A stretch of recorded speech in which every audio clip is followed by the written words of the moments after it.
Halo, assalamualaikum warahmatullahi wabarakatuh. Welcome back to my YouTube channel. Oke guys, seperti biasa di sini aku bakal membahas tentang jenis obat. Tapi sebelum video ini dilanjut, jangan lupa kalian like, share, comment, and subscribe.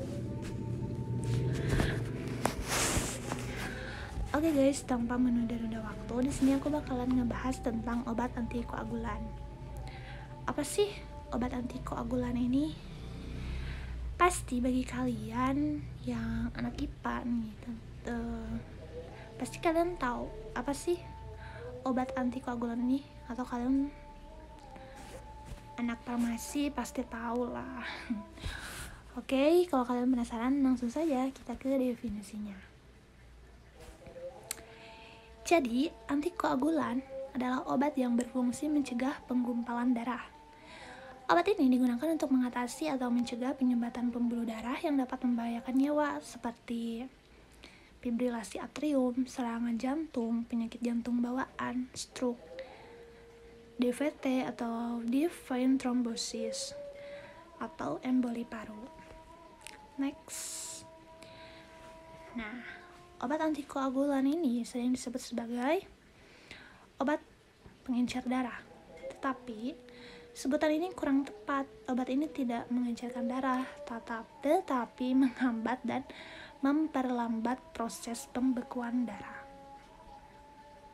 Nah, selain kondisi-kondisi yang telah disebutkan tadi, obat antikoagulan juga digunakan pada pasien yang berisiko mengalami penggumpalan darah akibat beberapa kondisi, misalnya karena operasi penggantian lutut atau panggul, operasi penggantian katup jantung, maupun penyakit bawaan seperti sindrom antifosfolipid atau trombofilia. Nah, adapun peringatan sebelum memberikan atau menggunakan antikoagulan. Perhatikan beberapa hal berikut sebelum menggunakan obat golongan antikoagulan.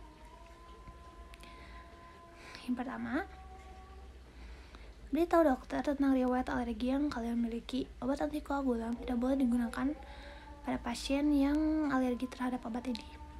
Jadi guys, hampir setiap jenis obat pasti ada peringatan terlebih dahulu sebelum diberikan. Nah, pasti yang pertama itu harus memperhatikan tentang riwayat alergi yang kalian miliki, dan itu benar-benar wajib sekali ya guys. Oke, yang kedua yaitu beritahu dokter jika kalian menderita stroke hemorragik, aneurisma otak, baru saja mengalami trauma atau pendarahan, hemofilia atau penyakit jantung seperti endokarditis, perikarditis atau diseksi aorta. Obat ini tidak boleh digunakan oleh pasien dengan kondisi tersebut. Lalu beritahu dokter jika kalian menderita penyakit ginjal, penyakit hati, tukak lambung, ulkus duodenum, radang usus, tekanan darah tinggi, atau trombositopenia. Lalu, hindari konsumsi minum beralkohol selama menjalani pengobatan dengan antikoagulan karena dapat meningkatkan risiko terjadinya perdarahan. Lakukan tes darah secara rutin sesuai yang diarahkan oleh dokter untuk memastikan efektivitas dan keamanan penggunaan obat antikoagulan selama menggunakan obat ini. Selanjutnya, hati-hati saat kalian melakukan kegiatan yang beresiko mengalami benturan atau perdarahan seperti saat berolahraga atau menggunakan benda yang tajam.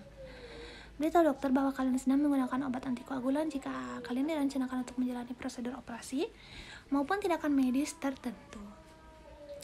Selanjutnya, beritahu dokter jika kalian sedang mengkonsumsi obat, suplemen, atau produk herbal tertentu sebelum menggunakan antikoagulan untuk mengantisipasi terjadinya interaksi obat.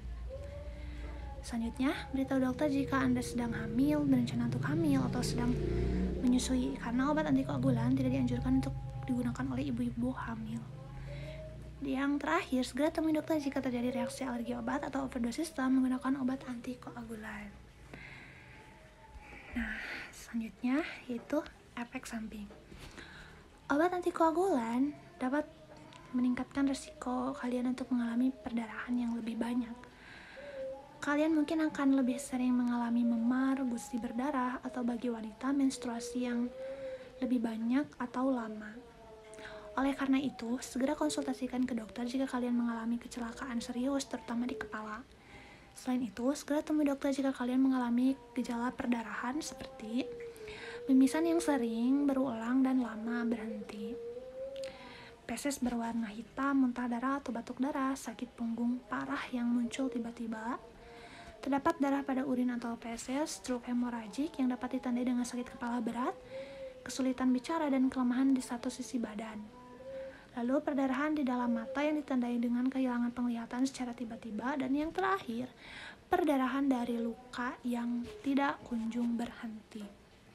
Nah, efek samping lain yang mungkin muncul akibat penggunaan obat antikoagulan ini antara lain sakit perut, perut kembung, sakit kepala, lesu, pusing, demam, mual, rambut rontok, ruam pada kulit, kulit gatal-gatal, napas pendek, dan tekanan darah rendah.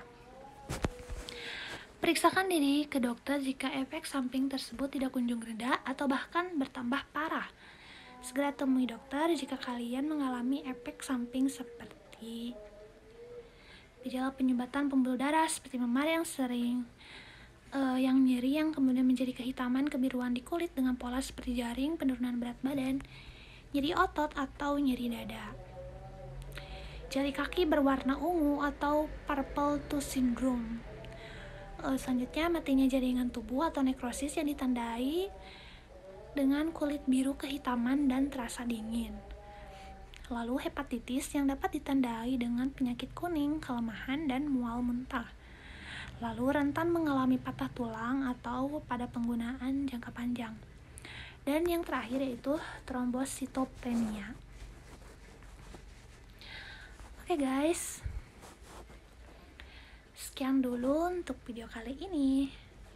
Semoga bermanfaat bagi kalian.